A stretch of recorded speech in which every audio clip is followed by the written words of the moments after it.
Now today I am going to start business economics for BCom final year 5th semester. So, business economics meaning business economics is the study of how economics principles and tools are applied to business decision making. Business economics एक ऐसा subject है कि इसके अंदर कुछ principles रहते हैं, कुछ टूल्स रहते हैं जिसको अप्लाई करके हम बिजनेस के डिसीजन मेकिंग में ये काम आते हैं. ठीक है, बिजनेस के हमारे जो भी डिसीजंस लेना रहता वो डिसीजन मेकिंग के लिए अपने को ये स्टडी करने से इसके प्रिंसिपल्स टूल्स को अपन अप्लाई करें तो बिजनेस के डिसीजन में ये अपने को हेल्पफुल होता. इट कंबाइंस इकोनॉमिक थियरी, इसमें इकोनॉमिक के कुछ थियरीज रहते हैं विद बिजनेस प्रैक्टिसेस जो मैनेजर को हेल्प करते हैं स्ट्रैटेजिक डिसीजंस लेने के लिए relating to cost, revenue, pricing कितना फिक्स करना, कॉस्ट कैसा. ठीक है, कॉस्ट और प्राइसिंग में आपको मालूम है ना डिफरेंस. कॉस्ट बोले तो कोई भी चीज़ की जो बनता उसको हम कॉस्ट बोलते हैं. ठीक है, उसमें प्रॉफिट ऐड करने के बाद वो मार्केट में एक सेलिंग प्राइस बन जाता. इन्वेस्टमेंट के लिए, प्रोडक्शन के लिए, ऐसे मैनेजमेंट को जो डिसीशंस लेना रहता वो डिसीशंस के लिए बिजनेस इकोनॉमिक्स की स्टडी ज़रूरी रहता. इसके प्रिंसिपल्स को, टूल्स को अप्लाई करके हम जो है ना यूज़ कर सकते. नेक्स्ट है अपने को नेचर. ये बिजनेस इकोनॉमिक्स जो सब्जेक्ट है आपको, ये माइक्रो इकोनॉमिक्स से नेचर है. ये कहीं पे फोकस करता है, एक फर्म और एक कंज्यूमर को.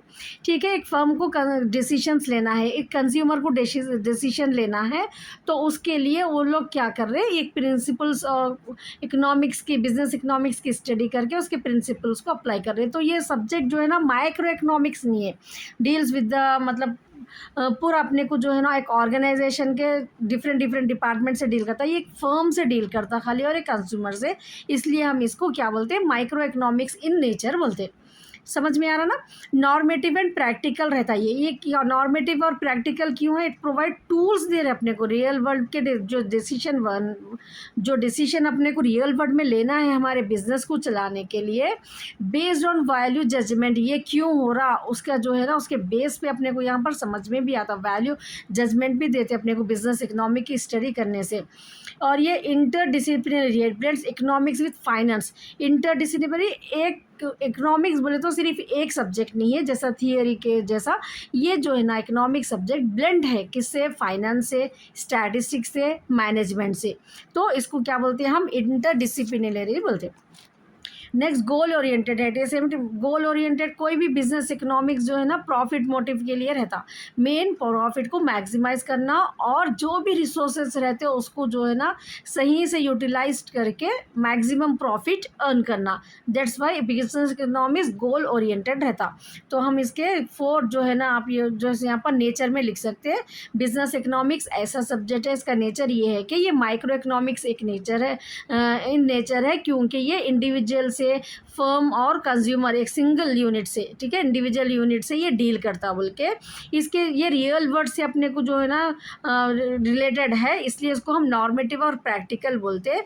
ये इकोनॉमिक्स जो है ना फाइनेंस, स्टैटिस्टिक, मैनेजमेंट से जुड़ा हुआ है, इसलिए हम इसको इंटरडिसिप्लिनरी बोलते हैं. और प्रॉफिट को मैक्सिमाइज करने के लिए, गोल को अचीव करने के लिए अपने को ये रास्ता दिखा था, इसलिए हम इसको जो है ना गोल ओरिएंटेड बोलते हैं. ये 4 नेचर लिखना है आपको. नेक्स्ट है अपने को scope. Demand analysis and forecasting. Scope में क्या लिखना है, यहाँ पर अपन जो है ना डिमांड को एनालाइज करते. कोई भी बिजनेस में अगर आप स्टार्ट करना चाह रहे कोई बिजनेस, तो पहले आप क्या करते हैं, कंज्यूमर का डिमांड कितना है वो प्रोडक्ट के लिए वो देखते ना. तो डिमांड को कैसा एनालाइज करना, कैसा फोरकास्ट करना, वो अपने को इसका स्कोप है. बिजनेस इकोनॉमिक्स अपने को ये बताता. और कॉस्ट कैसा, प्रोडक्शन एनालिसिस के बारे में, प्राइसिंग पॉलिसी, प्राइस को कैसा इक्विलिब्रियम प्राइस रहता. ठीक है, तो कैसा अपन कब अपने को जो है ना डिमांड और सप्लाई इक्वल हो गया तो इक्विलिब्रियम, ऐसे अपने को स्ट्रैटेजीज मालूम होते हैं. प्रॉफिट प्लानिंग एंड प्रॉफिट कैसा बढ़ाना हमारा, कैसा हम जो है ना कॉस्ट को कंट्रोल करना. ठीक है, ये चीज़ों का कवर करता है ये. इन्वेस्टमेंट एंड कैपिटल बजटिंग, कैसा हम पैसों को इन्वेस्ट करके अपने कैपिटल जो भी रहता है उसको हम कैसा प्रॉपरली यूटिलाइज कर सकते हैं. ठीक है, हम चाहे बाई और मेक डिसीजन ले सकते हैं. तो ये चीज़ें अपने को बिजनेस इकोनॉमिक्स में मिलती है. तो ये बिजनेस इकोनॉमिक्स सब्जेक्ट स्कोप बोले तो किन चीज़ों को कवर करता है. ये सब्जेक्ट पढ़ने से अपने ये सब्जेक्ट के अंदर हम क्या क्या पढ़ने जा रहे हैं. ठीक है, यहाँ पर खाली आप एक लाइन लिख ले, लेकिन आपको ये एक आंसर मिलेगा. ठीक है, कॉस्ट डिमांड एनालिसिस के लिए पूरा एक आंसर रहेगा, एक पर्टिकुलर टॉपिक रहेगा.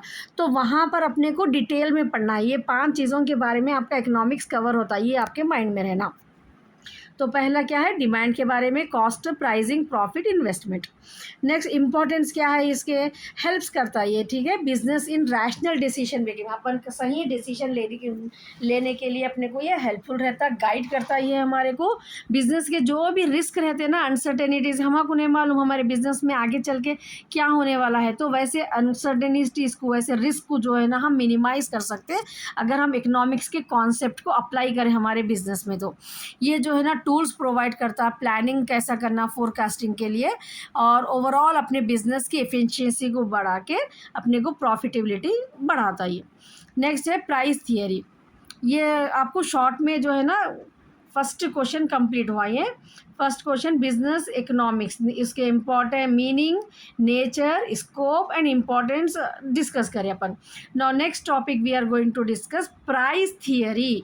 प्राइस थियरी क्या है, ये कैसा हम प्राइस फिक्स करते हैं, गुड्स एंड सर्विसेज को डिटरमाइन करते हैं, ठीक है, market through interaction of demand and supply. Demand के और सप्लाई के बेस पे प्राइस रहता, मालूम है ना आप लोगों को। आप एक सिंपल एग्जांपल देखो, कभी कभी जो है ना अपने को अनियन का प्राइस एकदम बढ़ जाता, ठीक है, क्यों होता, वो सप्लाई कम हो जाता रहने की वजह से, डिमांड ज़्यादा हो जाने की वजह से उसका प्राइस इंक्रीज होता। तो ये यहाँ पर जो है ना प्राइसिंग थियरी में, यहाँ पर हम प्राइस को कैसा फिक्स करते हैं गुड्स और सर्विसेज के, ये हम डिटरमाइन करते इंटरैक्शन डिमांड और सप्लाई को देखते हुए। इट एक्सप्लेन हाउ प्राइजेस, कैसा स्केर्स रिसोर्सेज के प्राइजेस को लॉकेट करके हम डिस्ट्रीब्यूट कर सकते हैं गुड्स एंड सर्विसेज को अमॉन्ग इंडिविजुअल। इसके कॉन्सेप्ट क्या रहता है, अब प्राइस किस किस से जुड़े हुआ रहता है, वो वही चीज़ें अपने को की कॉन्सेप्ट बन जाते हैं प्राइसिंग थियरी के। तो लॉ ऑफ डिमांड से अपने को मालूम होता, ठीक है, प्राइस किससे डिपेंड रहता है, लॉ ऑफ डिमांड से। क्या होता है लॉ ऑफ डिमांड में, law of demand inverse relationship है between price and demand. When prices fall, जैसा जैसा प्राइस कम हो जाएगा डिमांड राइज हो जाएगा, we will call it as inverse relationship between price and demand. तो ये अपने को लॉ ऑफ डिमांड के बारे में की कॉन्सेप्ट है। और लॉ ऑफ सप्लाई क्या है, यहाँ पर अपने को डायरेक्ट रिलेशन है। डायरेक्ट रिलेशन कब बोलते हैं हम, जब प्राइस इंक्रीज हो रहा सप्लाई भी इंक्रीज हो रहा, जब प्राइस डिक्रीज हो जा रहा तो सप्लाई भी डिक्रीज हो जा रहा। तो ये प्राइसिंग थियरी के ये कॉन्सेप्ट ऑफ इकोनॉमिक्स में लॉ ऑफ डिमांड से प्राइसिंग थियरी को डिफाइन कर सकते हैं अपन, लॉ ऑफ सप्लाई के through. Equilibrium price, equilibrium price क्या रहता है, द प्राइस जहाँ पर ना इक्वल रहता, ठीक है, यहाँ पर जो है ना आपको अगर एक ग्राफ के अगर ऊपर डाले आप, यहाँ पर ये सप्लाई है या प्राइस लिए अगर, तो यहाँ पर सप्लाई और डिमांड दोनों जहाँ पर इंटरसेक्ट होते ना, ये पॉइंट को इक्विलिब्रियम प्राइस बोलते, ठीक है। इक्विलिब्रियम प्राइस मीन्स वहाँ जहाँ पर the price at which demand equal supply, demand और सप्लाई दोनों इक्वल हो जाते। इलास्टिसिटी, रेस्पॉन्सिवनेस ऑफ डिमांड और supply to a change in price. तो यहाँ पर अपने को इलास्टिसिटी ऑफ प्राइस रहता, इसमें क्या रहता, अगर मोर देन प्राइस चेंज हुआ, इलास्टिसिटी बोले तो डिपेंड्स रहता है यहाँ पर, अगर प्राइस ज़्यादा चेंज हुआ तो सप्लाई कितना लेस चेंज हो रहा, ये अगर कम चेंज हुआ तो ऐसा अपने को जो है ना 5 types of price elasticity of demand रहते। तो ये चीज़ों से अपने को, ये 5 चीज़ें अपने को इकोनॉमिक्स में रहते जो प्राइस के फिक्सेशन के लिए बिजनेसमैन को काम आते। ये कौन से लॉ पढ़े तो बिजनेसमैन को प्राइस के लिए काम आता, वो आपको की कॉन्सेप्ट लिखना है प्राइस थियरी में। तो लॉ ऑफ डिमांड से अपने को, लॉ ऑफ सप्लाई से अपन को प्राइस कितना फिक्स करना है, इक्विलिब्रियम प्राइस से, और इलास्टिसिटी रेस्पॉन्सिव ऑफ डिमांड और सप्लाई के चेंज होने से क्या इलास्टिसिटी हो रही, वो देख के अपन जो है ना कि यहाँ पर प्राइस को फिक्स कर सकते। तो ये कॉन्सेप्ट थे। इम्पॉर्टेंस क्या है इसके, important determine how much product is produce and consume. एक प्रोडक्ट को अपन कितना determine how much of A product is produce and consume. अपने को यहाँ पर मालूम होता है कि एक प्रोडक्ट को अपन कितना प्रोड्यूस करना है और कितना कंज्यूम करना है, ये अपने को मालूम होता। और जो है ना एक फर्म के जो है सो डिसाइडिंग प्रोडक्ट के प्राइस को फिक्स करने के लिए काम होता है। ये कंज्यूमर के चॉइसेस एंड प्रोड्यूसर की स्ट्रैटेजी के ऊपर इफेक्ट क्या हो रहा है, ये मालूम होता है अपने को। And crucial in efficient allocation of resources in the economy, economy में अपन सही तरीके से कैसा अलोकेट करना रिसोर्सेज को, ठीक है। अब जैसा कि गवर्नमेंट है, गवर्नमेंट को डिफरेंट डिपार्टमेंट्स रहते हैं ना, हेल्थ, एजुकेशन, ठीक है, जीएचएमसी को, वैसा अपने उन लोगों को अलोकेट करना। तो बेस्ड ऑन क्रूशियल इंपॉर्टेंट रहता है गवर्नमेंट को जो है ना ये चीज़ प्राइसिंग थियरी कॉन्सेप्ट इकोनॉमिक्स का हेल्पफुल रहता कि कौन से उसको कितना अलॉकेट करना इकोनॉमी में।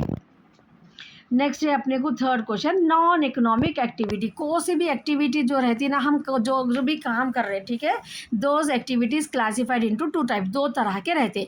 एक रहता है इकोनॉमिक एक्टिविटी और एक रहता है नॉन इकोनॉमिक। इकोनॉमिक एक्टिविटी वो तो जो भी हम बिजनेस कर रहे हैं, ठीक है, जो भी हम काम कर रहे हैं जिससे हमको इन रिटर्न प्रॉफिट मिल रहा है, उसको हम क्या बोलते हैं, इकोनॉमिक एक्टिविटी बोल रहे हैं। और नॉन इकोनॉमिक एक्टिविटी ऐसी रहती है जो हम काम करते हैं लेकिन हमारे को रिटर्न में पैसे नहीं मिलते, कुछ भी नहीं मिलता। नॉन इकोनॉमिक एक्टिविटी इसलिए क्या बोलते हैं, नॉट अंडरटेकन वो मॉनिटरी गेन के लिए और प्रॉफिट के लिए नहीं रहता, पर्सनल, सोशल, रिलीजियस के लिए, ठीक है, इमोशनल, रादर देन बेनिशियल बेनिफिट, ये एक नॉन इकोनॉमिक एक्टिविटी रहता। इसके एग्जाम्पल क्या है, एक मदर है समझो, अगर अपने बच्चों के लिए उन्होंने कुक कर रहे तो वो नॉन इकोनॉमिक एक्टिविटी। अगर वही कोई शेफ अगर रेस्टोरेंट में कुक कर रहे समझो, वही टाइम पे उतना टाइम दिए कि वहाँ पर उनको अगर कुछ अर्निंग हो रही, कुछ सैलरी मिल रही, तो वो क्या हो जाता है, इकोनॉमिक एक्टिव बन जाता, ठीक है। नॉन इकोनॉमिक एक्टिविटी ऐसी एक्टिविटी जैसा कि यहाँ पर उनको इन रिटर्न में मनी नहीं मिलती। अगर एक टीचर कोई पूरी स्टूडेंट्स को विदाउट सैलरी पढ़ा दे रहे, या कोई चैरिटी के लिए डोनेट कर दे रहे, हेल्प कर रहे कोई नीडी को इन रिटर्न विदाउट मतलब एक्सपेक्ट नहीं कर रहे हम कुछ रिटर्न होना बोल के, तो ऐसे एग्जाम्पल्स, ये एग्जाम्पल्स क्या है, ये नॉन इकोनॉमिक एक्टिविटी के हैं। कैरेक्टर क्या है इसका, कैरेक्टरिस्टिक्स क्या है नॉन इकोनॉमिक एक्टिविटी के, profit, no profit motive, profit का तो माइंड में रहता ही नहीं। जो अब मदर अगर आपको कुक कर रहे तो उन्होंने आपसे पैसे पूछ रहे नहीं, तो no profit motive, done for satisfaction के लिए और सर्विस देना है बोल के करते हैं। ये वॉलंटरी रहता, बेस्ड ऑन विल, मर्जी पे रहता, नॉट कंपल्सरी रहता। ये एक इमोशनल और मोरल सेटिस्फैक्शन रहता, फाइनेंशियल गेन नहीं रहता इसमें। और ये जो है ना, no economic value creation, not measure in GDP में, कुछ मेजरमेंट में नहीं आता ये, ठीक है। Difference between economic activity involve production, exchange, consumption रहता, while non economic activity do not involve earning और प्रॉफिट वो ये अर्न नहीं रहता इसके अंदर। नेक्स्ट कॉन्सेप्ट है आपको equi marginal utility. Equi marginal utility यहाँ पर क्या रहता, अगर आपके पास 5 रुपीज़ है, ये 5 रुपीज़ को आप दो चीज़ों में आपको बांटना है, एक्स कमोडिटी और वाई कमोडिटी में, तो आप क्या करते, यहाँ पर ये 5 रुपीज़ को आपके, ये 5 रुपीज़ ईच है आपके, तो आप क्या करते, एक्स कमोडिटी एक ले लेते, यहाँ पर आपको मेजर करना रहता। फिर उसके बाद सेकेंड रुपी जो रहता आपका वाई को लेते, फिर थर्ड रुपी इसके लिए इन्वेस्ट करते, ठीक है। तो यहाँ पर आपको जहाँ पर मैक्सिमम सेटिस्फैक्शन ई मिल रहा, वो यूटिलिटी को हम क्या बोलते हैं, यहाँ पर इक्वी मार्जिनलिटी बोलते हैं। तो इक्वी मार्जिनलिटी क्या बोलता है, a consumer allocate his income, अपनी इनकम को अलॉकेट बांट रहे अपन, ठीक है, अक्रॉस डिफरेंट गुड्स। जब अभी बताइए ना, मैं एक्स और वाई ऐसा दो गुड्स है समझो, ऐसा खर्चा कर रहे हो, उसको marginal utility per rupee spend in is equal for all goods. जो भी आप रुपये खर्चा कर रहे हैं वो ऑल गुड्स के लिए इक्वल रहना, दिस इंश्योर्स मैक्सिमम सेटिस्फैक्शन मिलना आपको वो, ठीक है। ऐसा ये क्या है, आपकी लिमिटेड इनकम से रिलेटेड है ये, ठीक है। आपके पास थोड़े ही पैसे हैं, वो थोड़े पैसों को आप दो चीज़ों में डिवाइड करके ऐसा, ये दो चीज़ों को ऐसा ख़रीदना चाह रहे कि आपको मैक्सिमम सेटिस्फैक्शन होना बोल के, ठीक है। ये कॉन्सेप्ट है आपको इक्वी मार्जिनल। इकोनॉमिक्स में आपको कॉन्सेप्टों को अच्छा समझ लेना, कौन सा आंसर किससे रिलेटेड है, ठीक है ना। तो यहाँ पर इसके लिए फॉर्मूला है margin MUX/PX, marginal utility of एक प्रोडक्ट है एक्स समझो, प्राइस है एक्स का, ये यूटिलिटी ऑफ वाई है, price of Y, utility of Z, price of Z equal रहना। तो MU बोले तो मार्जिनल यूटिलिटी को बोलते हैं, P बोले तो price of the good, X Y Z जो है ना डिफरेंट कमोडिटीज़ है। तो यहाँ पर अपने को एक एग्जाम्पल में बता रहे हैं, अगर एक पर्सन के पास 10 रुपीज़ है, अब उनको ख़रीदना है कि he want to buy apples and bananas, we will adjust his spending so that satisfaction from the last rupee spent on apple, जो भी उनका जो भी पैसे खर्चा कर रहे एप्पल पे, वो इक्वल रहना फ्रॉम बनाना। ये यहाँ इक्वी मार्जिनलिटी ये बताता कि आप ये दोनों चीज़ों में खर्चा करके मैक्सिमम सेटिस्फैक्शन कैसा जो है ना अचीव कर सकते। नाउ नेक्स्ट है अपने को what is mean by business economics, explain it's nature, scope and importance. So this is the long answer, I will explain you in the next video. So if you are satisfied with my teaching of this particular subject, business economics, please comment me. It will motivate me to make more videos.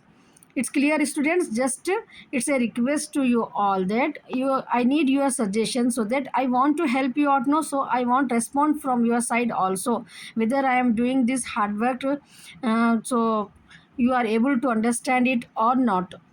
It's clear. So a small just 1 minute you have to take out from your time to just comment me whether you are able to understand or not, or what any improvement if you want me to in my explanation, more examples you required, then you just suggest me. I will try to explain you in a better way.